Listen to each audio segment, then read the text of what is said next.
Every morning is an opportunity to connect with Jesus. Whether you're looking to get started or looking to grow more, DDPC is for you. Join us as we connect with Jesus together.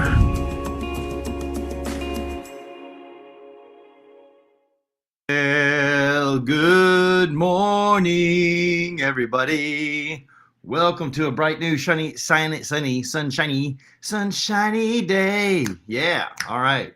It's a good day. It's a good day to be in the Lord's house because guess what? You are the Lord's house. So where the Spirit of the Lord is, there is liberty, there is freedom. So if you are walking around in defeat today, understand that you can have all the freedom that you need in Him. Amen. Just invite Him in and let Him have control over your thought life, over your actions. Let His word penetrate into your life. Amen.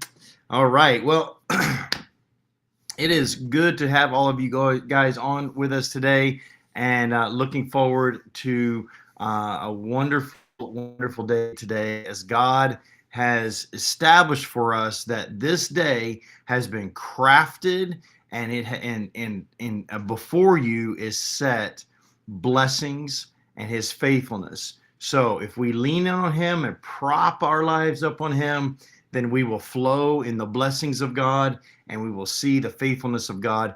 Doesn't mean everything's going to be easy. Doesn't mean all your problems are going to go away, but it does mean that you have joy unspeakable that is full of His glory and a peace that passes His understanding and a hope that is secure and eternal that will last you for eternity. So those are all good things. So that's a huge way to say welcome to DDPC. Today, you were on our 816th episode of Daily Devotions with Pastor Chris, and I am your host, Pastor Chris. So thank you for joining on with us today. Excuse me. I want to talk to you today about resilience and about pressing in, and despite the odds, despite the past failures, despite the appearances of what things look like, when you're committed to something, to press in, to keep on going, and to never give up. There is in the New York Times posted a story all the way back in 2010, September 3rd, 2010, and reported on this grandmother named Cha Sa-soon. She lived in a remote mountain village in South Korea, and she always wanted to learn how to drive. Well, obviously, if you're going to drive, you need to have a driver's license. And she wanted to learn to drive, but she didn't try to start getting her license until she was 60 years old. And I mean, listen, life goals, right? There's people who jump out of airplanes in their 80s and 90s, and people who start ballroom dancing when they're, 76 and whatever. But she didn't start trying until she was 60 years old. Now, this is what's crazy. She failed the written part of her driving test, not once. I failed my written test the first time, and I took it a second time, and that's just because I didn't study, because I was a ding-dong 15-year-old. But she didn't fail just once. She didn't fail twice. She did not even fail 10 times. This is a documented story. This woman took the written part of the driver's test 949 times.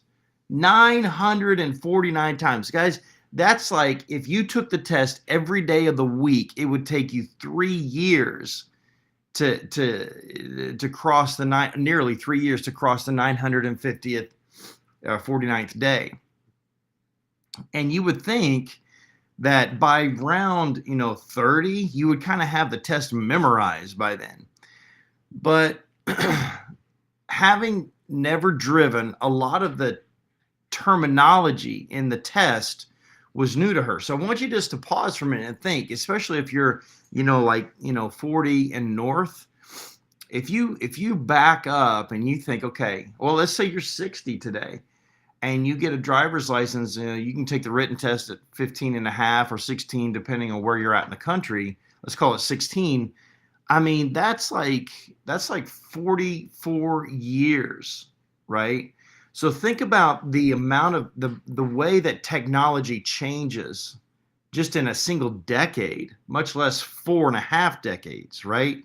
Because I think about how, I mean, we did not have, when I was in high school, there were such a thing as cell phones and mobile phones, but they were very expensive, very rare, and only like wealthy people had them, or people that worked in the oil industry, and they're out in fields all the time or whatever. But like teenagers didn't have that, and the internet was a novel idea. It existed, but it wasn't in the school systems. We didn't have it in our libraries. It was more for government and for big commerce and things like that. So, I mean, I went all the way through college. I was a graphic design major in college and never did a single graphic on a computer. So, like that tells you something, right? That technology changes. And so for her, these 4.5 decades go from the time she was a teenager until now she's 60, and now she's trying to wrap her head around terminology, because she's like, she could probably milk a cow, or tend to the goats or the sheep, or start a fire or kill a bear with no problem. But to think about the terminology, of the technical terminology, was overwhelming to her. So she takes the test, she fails, and she fails, and she fails, and she fails, and she fails. And she refused to quit. Finally, on her 950th time, she got a passing grade. And then she had to take the road test. And she only failed the road test 4 times, but she finally passed. But here's the exciting thing. By the time she gets her driver's license, she had become kind of famous in not just South, but in all of Korea. They knew about her persistence, about her continuing to press in. Her triumph was celebrated, and she became a national hero. She was even given a Kai Sol, given a Kai Sol, and appeared in one of their commercials. Not a Kai, I'm sorry, a Kia. A Kia Soul. And but so Kia gives her a car, and she appears in one of their commercials, all because of this reason. She would not give up. Now, truth is, she probably shouldn't be on the road. I mean, yeah, she passed the test, but it took her a long time to get there. And by that time, I don't know, she's probably nearing late 60s by the time she actually got on the road. And not that that's bad anyway. So she wouldn't give up. She wouldn't give up. So what does that mean for you? Well, who besides grandmother Cha Sa-soon has ever had to take a driving test 950 times before passing? And who besides grandmother Cha Sa-soon has ever become a national hero for passing the written part of a driving test? You see, I think in life, the more difficult the tests, the sweeter the victory is when we prevail. If life is always easy, life can become mundane. It can become predictable. It become boring. Tests are not always bad. Trials are not always bad. They always say it makes you better, it makes you sharper, and there's a lot of truth to that. In the book of Galatians, Paul is teaching, and he says, listen, let's don't grow weary in doing good. Don't get tired. Don't give up, because in due season you will reap a harvest if you will not give up. Just keep showing up. Keep plowing the ground. In a couple of weeks we're going to be doing a corporate fast at the church, 21 days leading up to Easter, beginning March 19th. And many people will go into that and they will be driven for the first day or two, and then they give up because it gets hard, it gets challenging, your body begins to revolt, right? And the things that you were going to quote unquote give up for God, many people in their faith practices are in Lent right now. And the thing is I think a lot of times people just make it so simple. They do something so simple that's so attainable and so doable. But what if you were facing a test that you'd failed many times before, and you said, you know what, this time I'm going into this not for me but for the Lord. And I'm going to spend time just focusing in on God. Or maybe you've made the attempt to do a ministry or to reach out to that lost loved one, or or you've whatever you've put your hand to, and man, maybe you've been maybe you've been met with a million no's, and now you're just at a place where you're like, you know what, I don't care if I get no's the rest of my life. I'm going to just keep on trying. I'm going to keep setting up the dates. I'm going to keep pushing play. I'm going to keeping my hand on the plow. I'm going to stay focused. I'm going to stay driven. I'm going to put one foot in front of the other. I'm just going to walk it through every single day. And I'm going to keep on pressing, and I'm not going to give up. I'm not going to give up. And that's what the Lord asks of us. There's a passage of scripture that talks about the persistent widow, and that she just kept going after the governor of the town and just kept pestering him and kept on and they say the squeaky wheel gets the oil, right? It's not that you want to be irritating, but there's something to be said about being persistent in what you know is right, what you know God has called you to do. Because I promise you, when you start walking in your calling, when you start trying to take that test, when you start trying to level up, the enemy is after you, and he will, man, we have seen this play out in the last couple of years in my house so hugely. Just in my wife writing her book and then writing the study guide. I am telling you, the demonic pressure that came upon her, and the trials and the tests, and how many times, and then in just certain scenarios where people would say things, or there we would have technical issues with the computer, or uploading issues with the publishing company, or whatever, and just being rejected,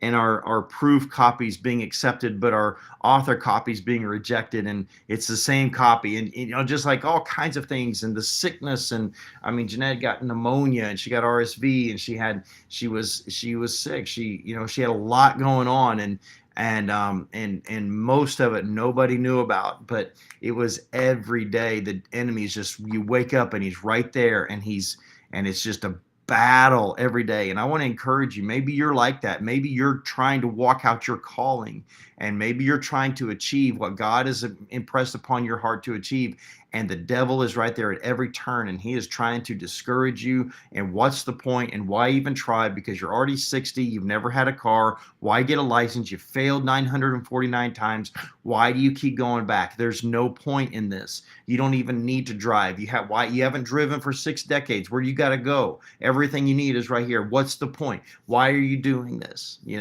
There's a million reasons as why you shouldn't. But if God said you should, that's the reason why you should. And you just keep on pressing in. But don't grow weary. Don't grow weary in well-doing.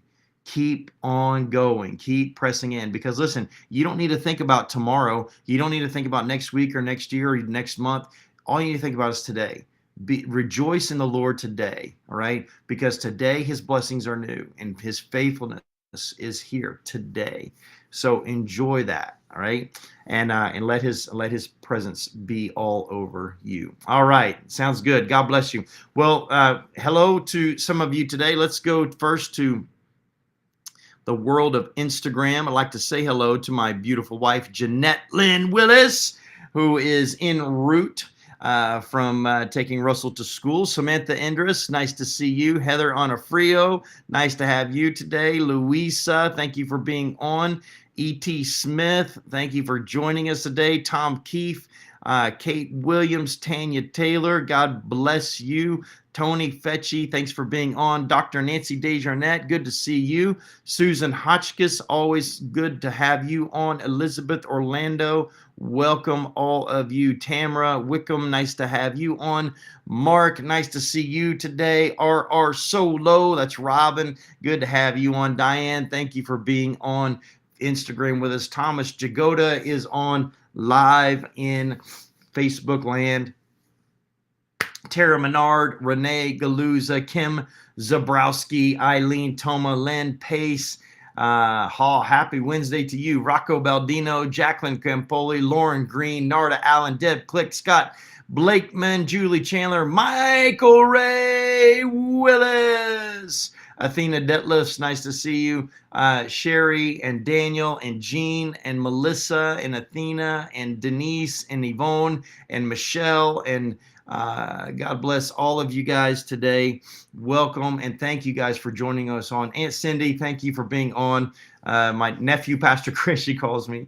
Nice to have you on. Kim and Joe Sikelski, thanks for joining us. Elena Patton, thank you for being on. Mike B, what's up, my man? The DDPC crew, he coined that phrase. Good to have you on, bud. Janetta, thank you for being on today, Janetta. God bless you. Elaine Guidoni, good to have you on. I'm sure I'm butchering your last name. So Guidon, Gidone. How's that?